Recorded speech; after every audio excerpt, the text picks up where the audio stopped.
Mapusaurus, literalmente lagarto da terra, foi um dinossauro carnívoro gigante pertencente à família Carcharodontosauridae, que viveu na Argentina durante a era turoniana do Cretáceo Superior. Os fósseis desse dinossauro foram escavados entre 1997 e 2001, como parte do projeto argentino-canadense de dinossauros, em uma formação da Formação Uincu, do Cenomaniano tardio ao Turoniano, em Cañadón del Gato. Ele foi descrito e nomeado pelos paleontólogos Rodolfo Coria e Phil Curry em 2006. O nome Mapusaurus vem da palavra Mapuche Mapu, que significa da terra, combinado com o termo grego saurus, que significa lagarto. A espécie tipo, Mapusaurus roseae, recebeu este nome tanto em referência às rochas rosadas onde os fósseis foram encontrados, quanto em homenagem a Rose Letwin, que financiou as expedições que levaram à descoberta dos fósseis. O holótipo designado para o gênero e espécie Mapusaurus roseae é um osso nasal direito isolado, MCF PVPH 108.1, do Museu Carmen Funes, Paleontologia de Vertebrados, Plaza Uincu, Neuquén. 12 parátipos também foram designados, baseados em outros elementos esqueléticos isolados. Juntos, os numerosos fósseis individuais recuperados do leito ósseo de Mapusaurus representam a maior parte do esqueleto desse dinossauro. Foi constatado que o Mapusaurus apresenta autapomorfias, ou seja, características únicas em partes do esqueleto que não são preservadas no Giganotosaurus. A principal diferença entre o Mapusaurus e o Giganotosaurus é a ausência de uma segunda abertura no osso quadrado médio no Mapusaurus, além de algumas variações na topologia das rugosidades nasais. O gênero e a espécie foram descritos em 2006 pelos paleontólogos Rodolfo Coria e Philip Curry, a partir de vários fósseis encontrados, acreditando-se que haja restos de mais de 7 indivíduos. Isso foi inferido pela presença de diversos fêmures e tíbias, o que levou à hipótese de que esses animais poderiam ter caçado em grupo. Um fato interessante é que, embora o Mapusaurus fosse um terópode colossal, ele não era tão grande quanto o Giganotosaurus, que discutiremos mais adiante. Apesar da grande quantidade de material fóssil disponível, nenhum esqueleto completo foi encontrado, sendo a maioria composta por fragmentos ósseos de grande tamanho. Entre os fósseis estava o maior exemplar descrito até o momento. No entanto, é importante destacar que, como há material de diferentes indivíduos e nenhum deles está completo, essas estimativas podem ser ajustadas no futuro. Para a reconstrução e dimensionamento do Mapusaurus, utilizamos como base o Giganotosaurus caroline. Vamos começar do menor para o maior. O menor espécime de Mapusaurus encontrado até agora, MCF PVPH 108.3, media 5,5 metros de comprimento e era um jovem. Os espécimes MCF PVPH 108.233 e MCF PVPH 108.44 possuem fêmures de tamanhos muito semelhantes, medindo respectivamente 1,16 m e 1,19 m. Portanto, o tamanho desses espécimes também seria semelhante. O espécime MCF PVPH 108.233 teria cerca de 10,5 metros de comprimento, 2,8 metros de altura, e pesaria entre 4.500 a 5.500 quilos. Já o espécime MCF PVPH 108.44 teria cerca de 10,7 metros de comprimento, 2,9 metros de altura, com um peso entre 4.700 a 5.700 quilos. Por sua vez, o espécime MCF PVPH 108.203, com um fêmur ligeiramente maior, medindo cerca de 1,20 metro, teria atingido um comprimento de 11 metros, 3 metros de altura e pesaria entre 5.000 e 6.000 quilos. O maior espécime identificado é o MCF PVPH 108.202, que inclui uma fíbula de 86 centímetros, ligeiramente mais longa que a do holótipo de Giganotosaurus. Com base nesses dados, estimou-se que o fêmur desse Mapusaurus teria cerca de 1,40 metro de comprimento, e ele poderia ter atingido até 12,6 metros de comprimento, 3,5 metros de altura, e um peso entre 7.000 e 7.600 quilos. Esse tamanho é compatível com a ideia de que o Mapusaurus coexistiu e possivelmente caçava o gigantesco Argentinosaurus uinculensis. Finalmente, o maior espécime conhecido, MCF PVPH-100 e 8.145, consiste em um eixo púbico cerca de 10% maior que o holótipo de Giganotosaurus, sugerindo que ele poderia ter atingido aproximadamente 13,5 metros ou 13,6 metros de comprimento, 3,7 metros de altura, com uma massa estimada entre 8.500 a 9.000 quilos. Mesmo o maior espécime de Giganotosaurus, 1000 CPV-95, é descrito como sendo apenas 8% maior que o holótipo de Giganotosaurus.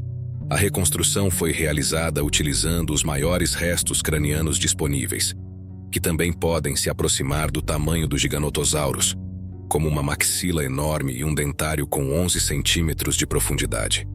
Se estiver correto, o Mapusaurus pode ter o maior crânio de todos os terópodes conhecidos até agora, pelo menos entre os espécimes atualmente descobertos. Isso se deve ao fato de ser provavelmente o maior indivíduo conhecido dentro do clado sul-americano de cabeças gigantes dos Carcharodontossaurídeos, os Giganotossauros. Os restos fósseis de Mapusaurus foram encontrados em um leito ósseo que continha pelo menos 7, e possivelmente até 9, indivíduos em diferentes estágios de crescimento. Correa e Curry levantaram a hipótese de que esse local poderia ser o resultado de um acúmulo de carcaças ao longo do tempo, talvez causado por algum tipo de armadilha natural para predadores, o que pode fornecer indícios sobre o comportamento desse dinossauro. Outros leitos ósseos de terópodes conhecidos incluem os dos dromeossaurídeos, Deinonychus e Utahraptor, os dialossauros na pedreira de dinossauros Cleveland Lloyd em Utah, além dos tiranossaurídeos teratophoneus, albertossauros e daspletossauros. O paleontólogo Rodolfo Correa, do Museu Carmen Funes, sugeriu em uma coletiva de imprensa que essa concentração de ossos fósseis pode indicar que o Mapusaurus, assim como o Giganotosaurus, também poderia ter caçado em grupos, cooperando para abater grandes presas, como o enorme saurópode Argentinosaurus. Se isso for verdade, seria a primeira evidência robusta de comportamento gregário em grandes terópodes, além do Tyrannosaurus rex. No entanto, ainda não se sabe se esses dinossauros caçavam de maneira organizada, como lobos e leões, ou se apenas atacavam em bando. Os autores descreveram o ambiente deposicional da formação Uincu, na localidade de Cañadón del Gato, como um depósito paleocanal de água doce, formado por um riacho efêmero ou sazonal em uma região de clima árido ou semiárido. Esse leito ósseo é particularmente interessante, considerando a escassez de fósseis na formação Uincu.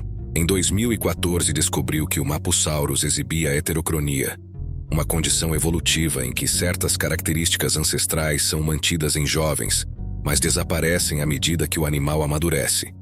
No caso do Mapusaurus, as fenestras maxilares estavam presentes em indivíduos jovens, mas desapareciam progressivamente com o crescimento.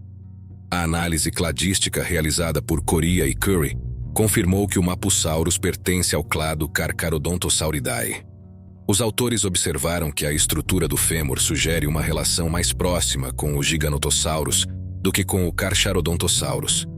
Com base nessa relação, eles propuseram a criação de um novo grupo monofilético, a subfamília Giganotosaurinae, definida como todos os Carcharodontosaurídeos mais próximos de Giganotosaurus e Mapusaurus do que de Carcharodontosaurus. Eles também incluíram provisoriamente o gênero Tyrannotitan nessa nova subfamília, aguardando a publicação de descrições mais detalhadas dos espécimes conhecidos dessa espécie. Na descrição de 2022 do grande Carcharodontosauríneo Meraxes, apresentaram as seguintes relações para Mapusaurus e Giganotosaurini. Como mencionado anteriormente, acredita-se que a formação Uincu represente um ambiente de clima árido, caracterizado por riachos temporários ou sazonais. A idade dessa formação é estimada entre 97 e 93 milhões e meio de anos atrás. O registro de dinossauros nessa formação é considerado escasso. O Mapusaurus dividia seu habitat com os saurópodes Argentinosaurus, um dos maiores, se não o maior, saurópode já conhecido, Choconsaurus, Chucarosaurus e Catartessaura. Outro carcharodontosaurídeo, chamado Meraxes, também foi encontrado nessa formação, mas em camadas de rochas mais antigas que as associadas ao Mapusaurus, o que sugere que eles não viveram no mesmo período. Além disso, os terópodes abelissaurídeos, Scorpiovenator e Iloquelésia também habitavam essa região. O Mapusaurus coexistiu com alguns dos maiores herbívoros já conhecidos, como o Argentinosaurus, um enorme saurópode. Supõe-se que um único Mapusaurus poderia ter dificuldades em abater presas tão gigantescas sozinho, sugerindo que a caça em grupo poderia ter sido uma estratégia eficaz para esses predadores atacarem animais maiores. Comparações com outros terópodes. Terópodes semelhantes como o Allosaurus foram encontrados em assembleias de morte em massa, sugerindo possível comportamento social ou interações em grupo. Embora isso não seja uma prova definitiva de caça em bando, fortalece a ideia de que grandes terópodes como o Mapusaurus poderiam ter coordenado seus esforços para caçar presas maiores. No entanto, é importante notar que as evidências permanecem circunstanciais e não há prova definitiva de que o Mapusaurus roseae caçava ativamente em bandos. Os paleontólogos continuam a debater se esses leitos de ossos indicam comportamento de caça em grupo ou se são simplesmente o resultado de indivíduos não relacionados que morreram no mesmo local devido a fatores ambientais. O pólen fossilizado encontrado indica que uma grande variedade de plantas estava presente na formação Uincu. Um estudo realizado na seção El Zampal da formação identificou a presença de antóceros, hepáticas, samambaias, selaginellales, possíveis noegeratiales, gimnospermas, incluindo guinetófitas e coníferas, além de angiospermas, plantas com flores, e vários tipos de grãos de pólen de origem incerta. A formação Uincu está entre as associações mais ricas em vertebrados da Patagônia, preservando uma grande diversidade de fauna, como peixes, incluindo dipnoanos e gar, tartarugas quelídeas, escamatas, esfenodontes, crocodilos neosuquianos e uma grande variedade de dinossauros. Os fósseis de vertebrados são mais comumente encontrados na parte inferior, ou seja, na camada mais antiga da formação. Como vimos, a formação Uincu oferece um vislumbre notável de um mundo há muito desaparecido, um ambiente seco e árido onde a vida prosperava, apesar dos desafios. A descoberta do Mapusaurus e suas adaptações evolutivas, juntamente com sua relação complexa dentro da Giganotosaurinae, revela o quanto ainda temos a aprender sobre esses gigantes antigos. A presença de uma fauna e flora diversas, capturadas através dos registros fósseis, destaca a riqueza desse ecossistema. Cada nova descoberta nesses leitos fósseis, seja de um vertebrado ou de um grão de pólen, adiciona mais uma peça ao quebra-cabeça da história antiga da Terra. À medida que os paleontólogos continuam a desenterrar mais informações dessa formação, só podemos imaginar as novas histórias que essas rochas ainda contarão sobre a vida de milhões de anos atrás. Obrigado por assistir e fiquem atentos para mais insights fascinantes sobre o mundo dos dinossauros e os ambientes que eles chamaram de lar.